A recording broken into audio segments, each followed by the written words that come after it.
두 번째 여러분들이 꼭 아셔야 되는 게 한국어와 영어의 차이점. 이 두 번째 거를 좀 아셔야 돼요. 원래 이 원, 투를 좀 알고 그 다음에 이제 여러분들이 아시는 오형식 구조 이렇게 들어가야 이게 왜 들어왔는지에 대한 이해를 갈 수가 있다는 얘기예요. 오케이? 그래서 여기 보다시피 직독직해의 단점, 후치수식이다. 뭐 이렇게 얘기합니다.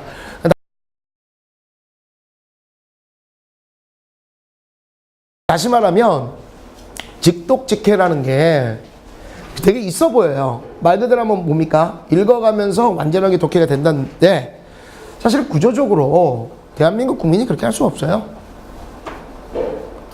똑같은 입장으로 미국이나 영국 애들이 그것도 중딩, 고딩들이 정말 우리나라 한글 중에서 그 국어 예를 들어서 수학능력시험에 나오는 언어 있지 않습니까? 니들도 한국 사람인데 그걸 몇 번을 읽어야 의미를 알아. 근데 그거를 미국이나 중국의 중고딩들이 읽어가면서 빨리 앉아 카메라 가리고 있잖아. 중고등들이 읽으면서 그 의미를 파악한다? 대단한 착각들이죠. 다시 말하면 직독직해는 영어의 최고봉이에요. 어마어마한 실력을 가진 사람들도 사실은 그 지문의 난이도에 따라서 절대 불가합니다.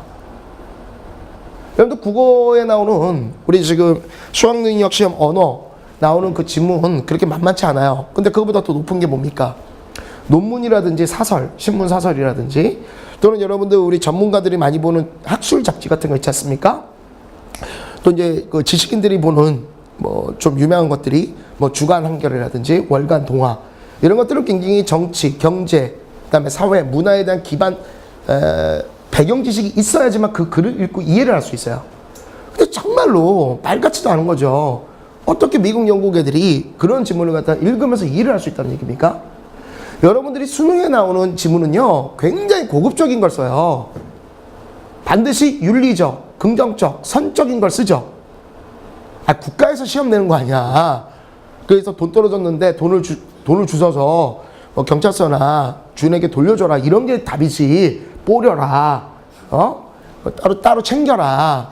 친구가 째려보면 왜 째려봤는지 이유를 해서 같이 토론을 해야지. 친구가 째려보면 까라. 뭐 이런 거 나올 리가 없다고. 무슨 말인지 이해 가겠니?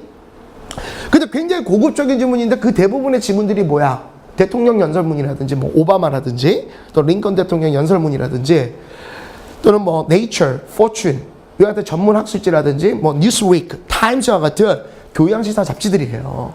이런 데서 발췌하는 걸 그 나라 명문대학이라는 뭐 아이비리그 나온 애들도 몇 번을 읽어야 그 의미를 알 수 있는 거를 감히 여러분들이 정말 직독을 할 수 있다고요? 안 된다라는 거예요. 그러니까 되면 너무나 좋지만 그게 쉽지 않은 겁니다. 그래서 제가 말씀드리고자 하는 건 기시도 못하는 애들에게 직독이라는 건 날아다니라는 얘기야. 당연히 걸어야 되고요. 뛰어야 되고 그리고 날아야겠죠. 그러니까 가장 중요한 독해법, 즉 정통독해법이라는 이 기본적 구조는 알고 가셔야 되는 거예요. 뭔 말인지 알겠습니까? 그래서 내가 책에 막 이렇게 시중에 이제 책 나오면 직독직해 막 쭉쭉 읽으면서 이해해라. 야, 나도 그러고 싶어. 나도 그렇다. 영어를 내가 지금 몇십 년을 가르쳤는데 굉장히 난이도 높은 지문들이 있어요. 이런 게 어떻게 한글로 나와도 아마 이제 여러분들 이제 곧 있으면 수특 지문이라든지 수능 완성, EBS 지문을 보시게 될 텐데 정말 고급이 많습니다. 그 읽어도 무슨 말인지 몰라요. 오히려 한글 해석본을 읽어도 오히려 그거를 국어 선생님한테 질문하는 애도 많아요.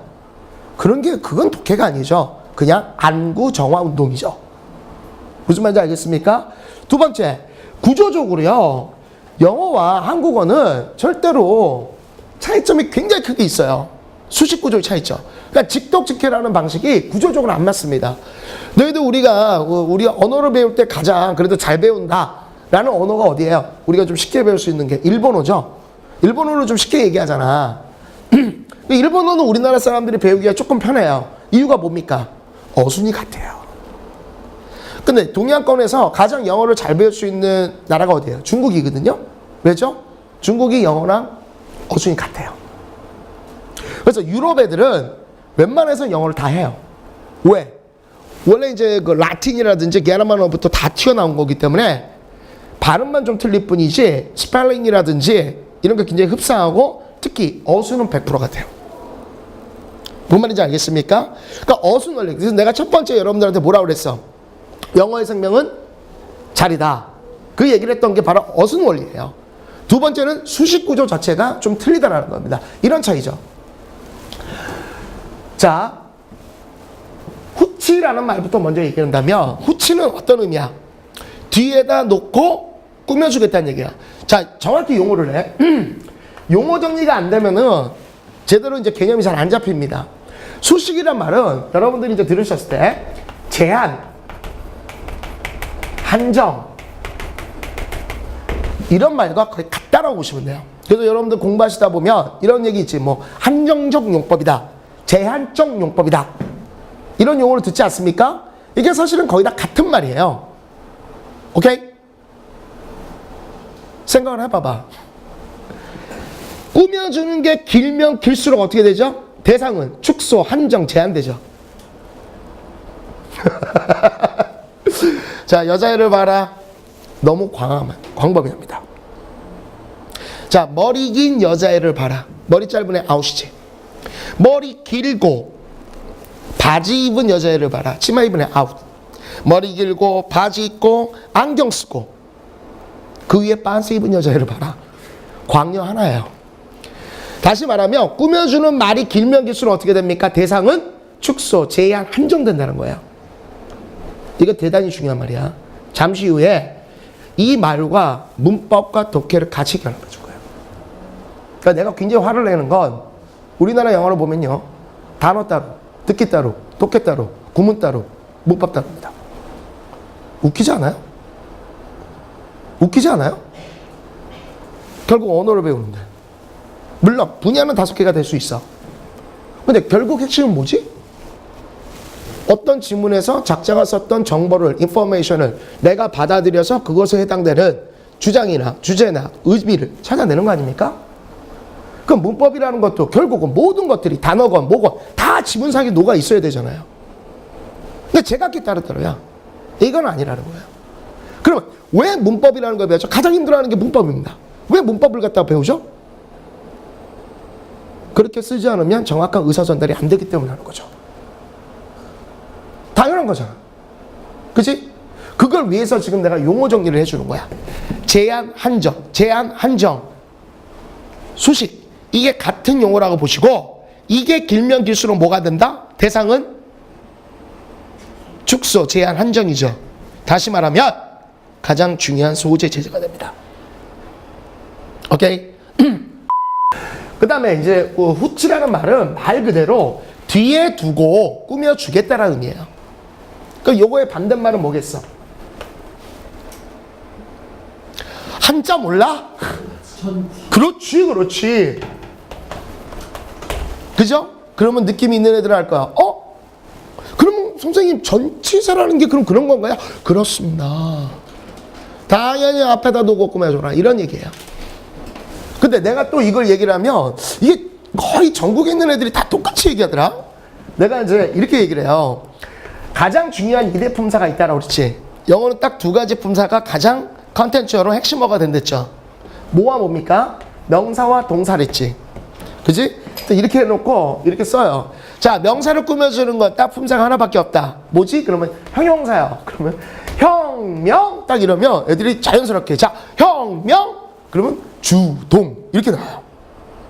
그러지 않니? 그럼 내가 물어봐. 왜? 그러면 몰라요. 어디선가 들어봤어요. 어디서 들었는지도 몰라. 근데 형, 명, 주, 동 들어봤죠? 늘 막 살아. 그 기본적인 학원이거나 학교 교육을 받으면요, 그거 원래 들어보게 돼 있어요. 형, 명, 주, 동. 이게 정말 똑같아요. 내가 뭐 부산이건 광주건 충청도건 다 특강 나가면요, 다 똑같이 얘기한다. 형, 명, 그럼 주, 동. 그거 어디서 배웠어? 중학교 1학년 때 어디서 배워? 감탄문 어순이죠. 와더 혁명 주동, 하우 혁명 주동. 기억나지? 오케이? 제가 그 얘기를 하려는 게 아니라 형용사라는 품사는 반드시 명사만을 수식해 줍니다. 동사는요, 반드시 부사라는 품사만이 수식을 해줘요. 그래서 앞으로 이제 형, 명, 두, 동이라는 말을 굉장히 많이 쓸 거야. 이게 대단히 간단하잖아요. 상당수가 여기서 많이 풀립니다. 그러니까 가장 근본적인 개념이나 기초 개념이 당연히 영어가 고등학교, 대학교, 대학원 틀려요? 문법과 형태는 다 똑같은 거예요. 단지 거기에 쓰는 수식어구라든지 단어의 깊이가 좀 틀릴 뿐이죠. 내용이 좀 틀릴 뿐이죠. 이건 굉장히 기본적인 상황이란 말이야. 오케이? 됐어? 가끔 이제 똘추들이 그런 때 있어. 선생님 저 형용사 뭐 이거 잘 구별 못해요. 형용사는요 그냥 니은으로 끝나는 게 다 형용사라고 보시면 돼요. 아름다운, 예쁜, 멋진, 섹시한. 오케이? 부사는요. 부사는 이제 옛날에 이것도 막 가르쳐 달라고 그래서 아우 개지고로 이렇게 끝나는 부사인데 굳이 외울 필요가 없죠. 오케이? 이거는 그냥 여러분들이 하시다 보면 자연스럽게 익혀지게 됩니다. 자연스럽게 익혀지게 되고 형용사는 뭐냐 당연히 뭐 맛있는 사과 뭐 이렇게 가겠죠. 근데 맛있게 사과 이런 건 안 되잖아. 너 보면 금방 알잖아. 멋지게 책상 미친놈이죠. 멋있는 책상 뭐 이래야지만 되는 거잖아. 이해 가겠지? 그래서 형명 부동이라는 것도 당연히 기본적인 거고 입에 붙이셔야 돼요. 자, 첫 번째 영어의 생명보다 자리. 그 다음에 형명 부동 이게 자연스럽게 나오셔야 돼. 오케이? 수식은요 제한 한정이다. 그래서 그런 용어를 자꾸 기억을 하십시오. 자, 이렇게 됐었을 때요. 한국어는 어떻습니까? 맛있는 음식, 식사, 먹음직한 음식, 식사, 좋은 음식, 식사. 이렇게 말하는 게 기본적인 거지. 그죠? 야, 이거 되게 맛있는 식사야. 되게 맛있는 음식이야. 야, 이게 되게 먹음직한 음식인데? 이렇게 말하는 게 정상적이죠. 엄마, 음식 맛있는. 이렇게 얘기 안 해요. 엄마, 식사 먹음직한. 이거 약간 장난스럽죠? 그렇죠? 그러니까 다시 말하면 한국어는요. 앞에서 꾸며주는 게 거의 99%예요. 그럼 우리나라만 어떻습니까? 전치수식이죠. 맞습니까? 오케이? 후치수식은 거의 안 쓰인단 말이에요. 그러니까 당연히 우리나라 해석 순서는 얘가 1번이 되고 얘가 2번이 되겠죠. 맞지 않습니까? 그러니까 다 여러분이 알고 있는 거야. 정리가 안 됐던 거야. 그리고 이것에 대해서 근본적 원리에 대해서도 설명해 주는 사람이 거의 없어. 그냥 오형식부터야. 미쳐버리지. 왜 배우는지도 모르고. 넥스트입니다.